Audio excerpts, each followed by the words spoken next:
Bonjour, bonsoir. Nouvel unboxing aujourd'hui d'une jolie pièce Gros unboxing. spéciale. Voilà. Azura. Donc très jolie figurine, une 200% qu'on va ouvrir ensemble. Donc disponible à l'ouverture de Pop Mart Disney Village, car oui, il y a une nouvelle boutique qui a ouvert depuis le 23, samedi 23 novembre. Ouais. Et une préouverture le 21, depuis le 21 novembre, il y a eu une préouverture, on a pu visiter la boutique. Donc moi j'ai pu y aller. J'ai fait j'ai présenté un petit peu la boutique sur mes réseaux Instagram. Donc on va ouvrir ça ensemble. Délicatement. Oui, car c'est une figurine très fragile. Oh, t'as le bras trop court. On va faire le tour de la boîte quand même. Il va falloir investir dans un plateau roulant. Ouais, un studio même. Hein. La YouTube Money paiera plus facilement le plateau roulant que le studio. Attention, attention, attention. Attends. Hop là. Hop là. À l'intérieur, on peut voir que c'est comme ça. Alors, je sais pas si vous voyez bien. Très molletonné, ouais. Donc, la fameuse carte, toujours une carte, que ça soit du 100, du 200 ou plus. Oula. Super. Attends. Non, c'est bon, je tiens, vas-y. Ok. Vas-y. Et la figurine Tout est bien calé. est en 3 morceaux.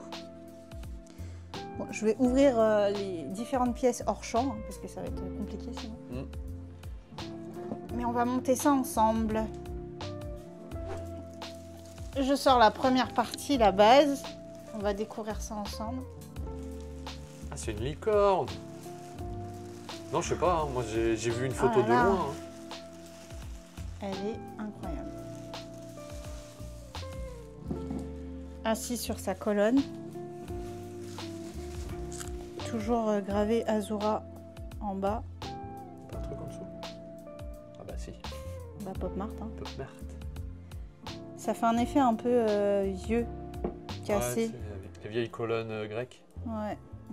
Très sympa. Mais j'avais pas vu. Ouais. Donc il y a les détails. C'est un peu cassé sur la colonne. C'est un cassé féerique, tu vois.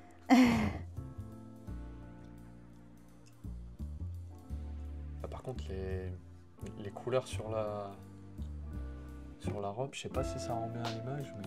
C'est nacré. Ouais. C'est nacré rosé, c'est très très joli.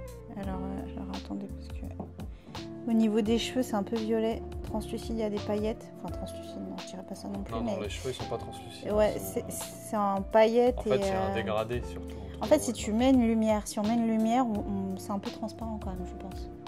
Ah ouais, c'est pas opaque quoi. Ouais, voilà, c'est ça. Mais ça fait pas transparent à l'œil quoi. Donc c'est une figurine extrêmement fragile. À unboxer. Ouais, on a serré les fesses pour la sortir de la mousse. Donc, elle est très bien molletonnée à l'intérieur. Donc, Azura The Wings. Enfin, Qu'est-ce qu'on sort maintenant? Là, pour le moment... C'est Azura tout court.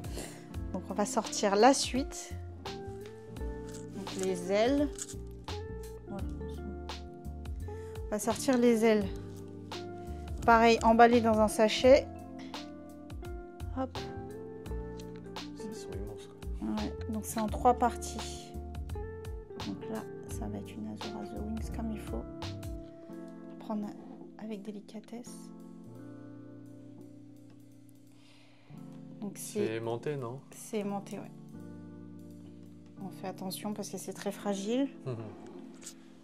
Elle est vraiment jolie. Hein. Elle fait à peu près la même taille que la Frozen Lake et la Black. En fait, la Azura est plus petite, mais en termes de taille de la figurine totale, elle est peut-être un peu plus grande à cause des ailes, parce que les ailes, elles sont plus déployées. En parlant des ailes, je sais pas si on le voit bien à l'image, mais en fait, les paillettes, c'est des paillettes un peu rosées. Et ça fait le même effet que sur sa tête et sur la robe, en fait. Voilà, la deuxième aile. C'est fragile. Après, ça va encore, hein, parce que... Enfin, faut faire gaffe. Hein. Oui, bah c'est pas un truc que tu vas secouer dans tous les sens, c'est sûr. Effet nacré aussi, effectivement, c'est plus nacré hein, c'est que... un peu plus transparent sur le côté clair que le côté violet. Ouais. Je sais pas si on voit bien, mais pareil. Donc en fait, les ailes ne sont pas sur le dos, elles sont devant, elle les tire avec ses bras. C'est comme si elle les avait pu en fait. Tu sais, pour ceux qui ont vu un peu Maléfique, ça fait un peu ça. Bah, je sais pas si vous avez vu, alors attendez, je vais pas mettre l'aile tout de suite parce que sinon voilà. Mais en fait sur le dos, elle a le dos arraché par les ailes et elle tient ses ailes dans les mains. Et c'est pour ça que la figurine s'appelle comment là? Tu l'as dit c'était The Wing. Toi. Et bon, je suis pas très bon en anglais, mais on mettra la phrase en anglais traduite en français. Mais il me semble que c'est en gros genre aime-toi toi-même, même en phase de dépression quoi en gros. Voilà. Alors attendez parce que je suis concentrée à faire ça là. Donc en fait ça se clipse avec, je sais pas si vous avez vu, mais du coup ça se clipse avec un aimant. Enfin c'est aimanté au niveau du bras. Donc ça se met très bien. La gauche a un peu plus du mal, mais la droite se met très bien et voilà le résultat.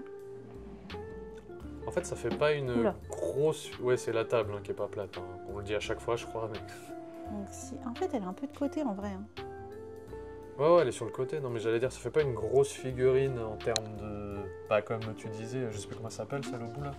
La Pride. Ouais, parce que en vrai, c'est tout petit, mais ses ailes, par contre, elles sont immenses, quoi. Donc, non, très... En fait, elle fait à peu près la même taille au niveau de la hauteur. Bah, de la largeur, forcément, vu que les ailes sont plus déployées, elle est plus large. Mais sinon, en fait, la Zora est beaucoup plus petite, parce qu'elle est sur une colonne, forcément. En fait, on dirait presque une 100. Et encore, c'est un peu plus grand qu'une 100 la figurine, mais le tout là fait immense. En tout cas, elle est vraiment très jolie. Je fais attention quand je la manipule quand même, parce que bon, on peut voir une belle figurine. Ouais, les effets de couleur dessus sont sympas. Je sais pas si on voit bien. Je décrocherai le téléphone. Donc, on a pu retrouver cette superbe Azura à l'ouverture de Pop Mart Disney Village, donc qui se trouve dans le Disney Village, la partie gratuite de Disneyland Paris. Pas très loin du... en fait, il est au bout du Disney Village. Il est en face du... anciennement Lego parce qu'il a été déplacé à cause des travaux. J'allais dire, il est à côté du Pandora pour ceux qui ça parle. C'est ça. Et c'est ouvert de 10h à 22h. Tous les jours, il me semble. Tous les jours, ouais. 7 jours sur 7. Donc c'est pas mal. C'est une toute petite boutique, mais après il y a pas mal de licences Disney. Enfin tout ça, on peut le voir dans la vidéo de présentation que j'ai pu faire sur Instagram. Et non, un plaisir d'ouvrir cette figurine. Un peu stressant parce que bon, j'avais peur de l'abîmer ou parce que vu que c'est fragile. Surtout la partie centrale avec la figurine, elle est tellement bien calée que ça bouge pas. En vrai, c'est vraiment bien protégé. Il y a énormément de mousse. Je pense qu'on a pris 10 minutes à la sortir. C'est pour ça que ça a été cut. Hein, parce que... peut-être pas 10 minutes, mais on a pris plusieurs minutes. Ouais, c'est pas sorti... Ouais, c'est pas sorti tout de suite. Après, la carte, je l'aurais imaginé un peu plus... pailletée. Peut-être en relief ou je sais pas. Je l'aurais imaginé un peu plus travaillé. Voilà, petite présentation de la Azura The Wings. J'espère que vous avez apprécié. Nous, on a apprécié, mais là, maintenant, ce qui va être moins appréciable, c'est de lui trouver de la place. On se retrouve très prochainement pour un nouvel unboxing.